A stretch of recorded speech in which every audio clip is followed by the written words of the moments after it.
வெற்றி என்பது இறுதி முடிவை பற்றியது அல்ல, அது நீங்கள் பயணத்தின் வழியில் கற்றுக்கொள்வதை பற்றியது. வேராவாங். கதை 1. தோல்வியடைந்த தேர்வு. ரவி ஒரு பொறியாளராக வேண்டும் என்று கனவு கண்டான். நுழைவுத் தேர்வில் முதல் முயற்சியிலேயே அவன் படுதோல்வி அடைந்தான். அவன் மனம் உடைந்து போனான். ஆனால் அவன் கைவிட்டுவிடாமல் தனது தவறுகளை மீள்பார்வை செய்து தனது படிக்கும் பழக்கங்களை மேம்படுத்திக் கொண்டான். மேலும் நேர மேலாண்மை மற்றும் சுயக்கட்டுப்பாட்டை கற்றுக்கொண்டான். அடுத்த ஆண்டு அவன் தேர்வில் வெற்றி பெற்றான். வாழ்க்கையின் பிற்காலத்தில் அந்த தோல்வி அவனுக்கு விடாமுயற்சி, பொறுமை மற்றும் தன்னம்பிக்கையை கற்றுக் கொடுத்தது என்பதை ரவி உணர்ந்தான். அவன் பெற்ற தரவரிசையை விட இந்த பாடங்கள் மிகவும் மதிப்புமிக்கவை. தேர்வு முடிவு முக்கியமானதுதான், ஆனால் கற்றல் பயணம் அவனது குணத்தை வடிவமைத்தது. கதை 2. குயவனின் பாடம். ஒரு இளம் குயவன் ஒரு சரியான களிமண் பானையை உருவாக்க முயன்றான்.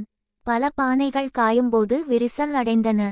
விரக்தியடைந்த அவன், தான் ஏன் தொடர்ந்து தோல்வியடைகிறேன் என்று தன் குருவிடம் கேட்டான்.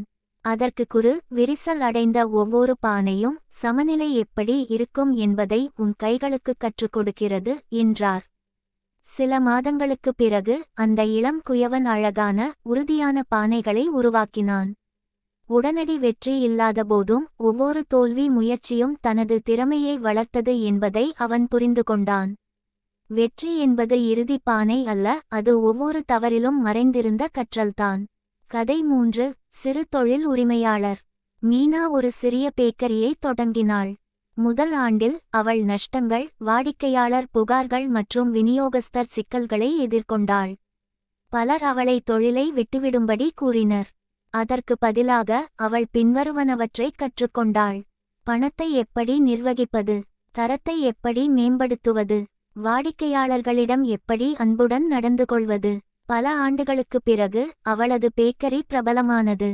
ஆனால் மீனா அடிக்கடி சொல்வதுண்டு, என் முதல் ஆண்டு எளிதாக இருந்திருந்தால் பிற்கால சவால்களை நான் சமாளித்திருக்க மாட்டேன். அந்த பேக்கரியின் வெற்றி லாபத்தால் மட்டும் வரவில்லை, மாறாக அவள் போராட்டங்களின் போது கற்றுக்கொண்டவற்றாலேயே வந்தது.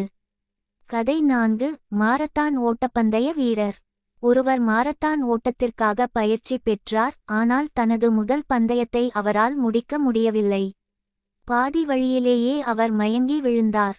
ஏமாற்றமடைந்தாலும் பயிற்சியின் போது தான் எவ்வளவு வலிமையாகவும் ஆரோக்கியமாகவும் ஒழுக்கத்துடனும் மாறியிருந்ததை அவர் கவனித்தார். அடுத்த ஆண்டு அவர் பந்தயத்தை முடித்தார். இலக்கை அடைவதற்கு முன்பே தினசரி பயிற்சி தனது வாழ்க்கையை மாற்றிவிட்டது என்பதை அவர் உணர்ந்தார்.